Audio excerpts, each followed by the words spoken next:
السلام علیکم، کیسے ہیں آپ لوگ سب لوگ؟ ناول آگے مزید انٹرسٹنگ ہوتا جا رہا ہے۔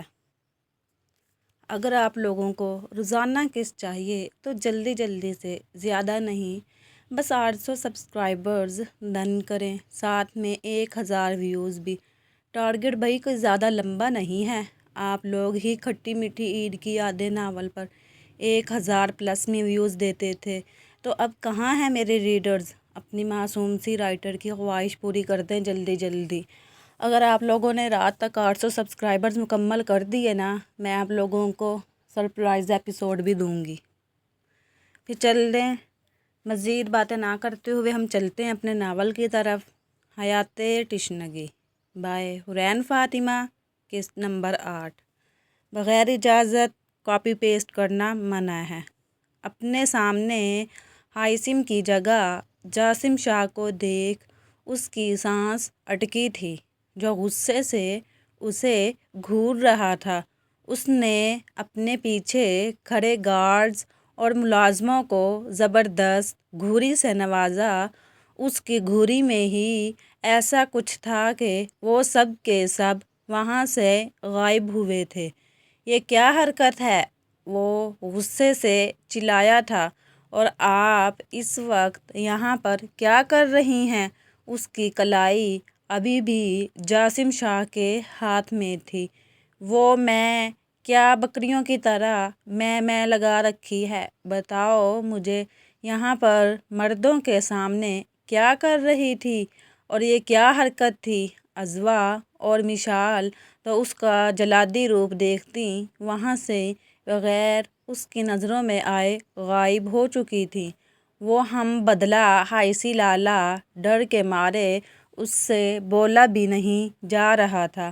کیا ڈر، کیا ہائسی لالا؟ اس نے اپنی سرخ ہوتی گرین آنکھیں اس کی بھوری کانچ سی آنکھوں میں گاڑھیں تو بھوری آنکھیں نم ہوئی تھیں۔ اسے بھی تو ظاہرہ کی طرح ہمیشہ پیار محبت سے رکھا گیا تھا، وہ بھی کہاں اتنے غصے کی عادی تھی۔ جاسم شاہ جو کہ شہر کی طرف جانے کا ارادہ ترک کرتا حویلی واپس آ رہا تھا، راستے میں اس کی گاڑی کا ٹائر پنکچر ہو چکا تھا۔ خوش قسمتی سے اسی ٹائم اسے ہائثم شاہ سڑکوں پر آوارہ گردی کرتے نظر آ گیا، تو وہ اسے گاڑی سے باہر نکالنے خود اس کی گاڑی میں بیٹھے حویلی آ گیا۔ مشال کو ہائثم شاہ کی گاڑی دیکھ کر لگا گاڑی میں وہی ہوگا، اس لیے انہیں اشارہ کر ڈالا، لیکن پھر جب اس کی نظر جاسم شاہ پر پڑی، وہ انہیں بتانا چاہتی تھی، لیکن تب تک وہ اس پر کیچڑ پھینک چکی تھی۔ عذوا کے پاؤں پر کچھ چبھا تھا تو وہ دیکھنے کے لیے نیچے جھکی ہوئی تھی، اور پھر جاسم شاہ کی آواز سنتی سیدھا ہونے کی بجائے جھکے جھکے ہی وہاں سے غائب ہو گئی، اور بیچاری عذوا کی شامت آ گئی۔ اب بتوں کی طرح آنکھوں میں ندی جمع کیے کیوں کھڑی ہو؟ جواب دو، تمہیں کچھ زیادہ ہی شوق نہیں چڑھا ہوا غیر مردوں کے سامنے اپنی نمائش کروانے کا؟ جاسم شاہ نے اس کا دھیان اس کے حلیے کی طرف کروایا۔ دوپٹہ اس کا نیچے زمین پر گرا ہوا تھا، کپڑے اس کے گیلے تھے، جس سے اس کے جسم کی رعنائیاں صاف دکھائی دے رہی تھیں۔ جاسم شاہ کے بتانے پر اس کا دھیان اپنے حلیے کی طرف گیا تو اسے ڈھیروں شرمندگی نے آن گھیرا۔ ایک ہاتھ تو اس کا جاسم شاہ کی گرفت میں تھا، جبکہ دوسرے ہاتھ سے وہ خود کو چھپانے کی کوشش کرنے لگی، جو کہ ناکام تھی۔ اس کی حرکت پر جاسم شاہ کے ہونٹوں کو مسکراہٹ نے چھوا، جسے وہ کمال مہارت سے چھپا گیا۔ بتاؤ کیا کر رہی تھی یہاں، اور کیوں پھینکا میرے اوپر کیچڑ؟ میں نے آپ کے اوپر نہیں بلکہ ہائثم لالا کے اوپر کیچڑ پھینکا تھا، لیکن آپ نہ جانے کہاں سے نازل ہو گئے، میرا مطلب ہے آ گئے۔ اس کے گھورنے پر